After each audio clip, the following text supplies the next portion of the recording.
In our politics lead, Democratic Governor J.B. Pritzker of Illinois delivered a stark warning to the citizens of Illinois about the perils of authoritarianism in America. We don't have kings in America, and I don't intend to bend the knee to one. If you think I'm overreacting and sounding the alarm too soon, consider this.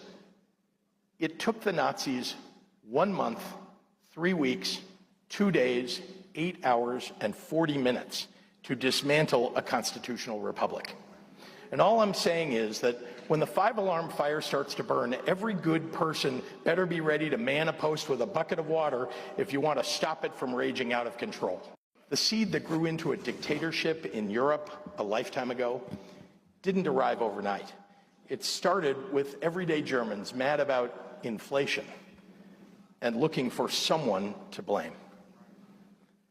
I'm watching with a foreboding dread what is happening in our country right now.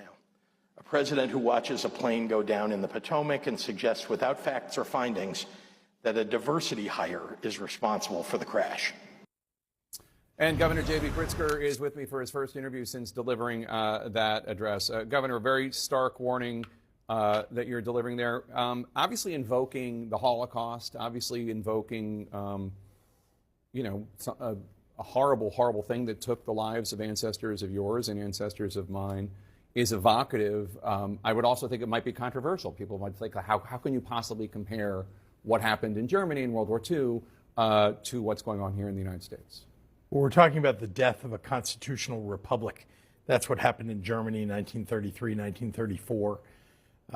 And we're seeing today that you've got an administration in Washington that's ignoring court orders, literally ignoring when a judge says you can't do this. They're going ahead and doing it anyway. The question is, where does that stop? The courts don't have the ability to enforce their orders, and the president is supposed to obey them, but is not. So this is just one piece of a very long story that's developed over the last 6 weeks of the ignorance of constitutional norms and indeed disobeying the Constitution, announcing that we're going to do away with birthright citizenship. That's been established. Well, it's in the Constitution, for goodness sakes. So I really think people need to wake up to what's happening in Washington. And I felt like, based on my own experience, I led the building of a Holocaust museum. I worked with Holocaust survivors for a decade to open that museum. I know what happened day by day almost that led to the Holocaust. And I'm not suggesting that's exactly where we're going, but I know what happened in the early 30s with the death of the German democracy, and that could happen in the United States. And what do you think would result? I mean, obviously, it is important for us to be upholding norms, and obviously, if the president is told by a court, you can't do that or whatever, he has the right to appeal it, but he doesn't have the right to ignore it. Where do you think this ends?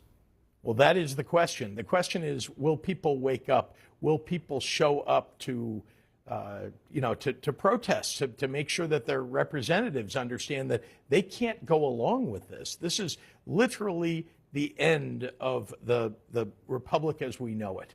If we don't stand up to Donald Trump in his, decision to essentially break down the government according to what he wants and according to what he believes is in the best interests of the wealthiest and most powerful people in the country. We need people to get out there and have their views known. And that's really what I was talking about when I spoke up at my State of the State speech. So today you're pressing the Office of Management and Budget for answers on frozen funds that were allocated to Illinois that you say you're no longer able to access them. What exactly is frozen here, and how is it impacting Illinois? Well, it goes across a whole bunch of agencies.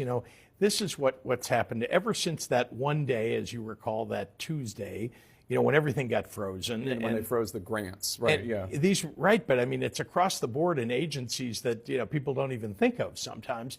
And what's happened is, some of them haven't been unfrozen, even though they announced that, oh, no, they're rescinding that order. We had a situation in Illinois where the meat processing and poultry processing industry couldn't get inspectors because they're not getting paid. And so that's a huge industry in my state. Sure. So people lose their jobs. The supply chain for that food gets broken, and we all have experienced that. Prices go up as a result of that. And then, there's the danger of contamination in the food if you don't have those inspectors. These are the kinds of things that, people like Elon Musk don't understand. And frankly, it doesn't seem to affect them. I'm sure he's probably got a taster for his food. The fact is that he doesn't care about any of these things that affect average Americans every single day. We've got to speak out about this. The biggest thing that we're seeing is that in agency after agency, there's some piece of it that either, it's either because they're incompetent or cruel. They're just turning things off, and we have no control over it at the state level.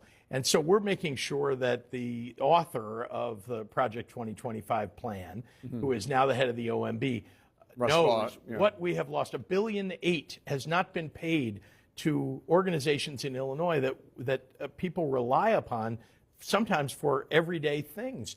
And this is happening in all 50 states, I guarantee. We just happen to have added it all up. So what do you say? The answer from Elon Musk would be, there's a lot of fraud, there's a lot of waste, there's a lot of abuse, there are people being paid who aren't even showing up to work. We're getting rid of the fat, we're getting rid of low-performance employees. What's your problem with that? Look, we're all in favor of getting waste, fraud, and abuse out of the budget, right? And not paying for waste, fraud, and abuse. But this isn't how you do it. Shutting down programs entirely is not how you do it. In fact, it's very hard to root out waste, fraud, and abuse. You got to work on it every single day, and it's in the details. It's not in programs where you just shut them down and, hey, I got rid of a bunch of waste. The greatest example of this is, of course, that they want to shut down Medicaid, the expansion of Medicaid. 700,000 people in my state depend upon that, right? Something they've been depending upon for many years. All of a sudden, 700,000 people may lose their health care. Now, they're saying, oh, well, there's waste, fraud, and abuse in Medicaid. Well, that's not how you get rid of the waste, fraud, and abuse. You don't take away people's health care. You work on it every day, and it's in the details. It's in the kinds of things that get spent in the agencies, in the departments, within the offices, within a department. It isn't like shut the whole thing down and, hey, we've done away with. There's no line in a budget, by the way, that says waste, fraud, and abuse. Let's cross that out. Right. All right. Governor J.B. Pritzker, Democrat of Illinois, thank you so much for being here. Really appreciate it.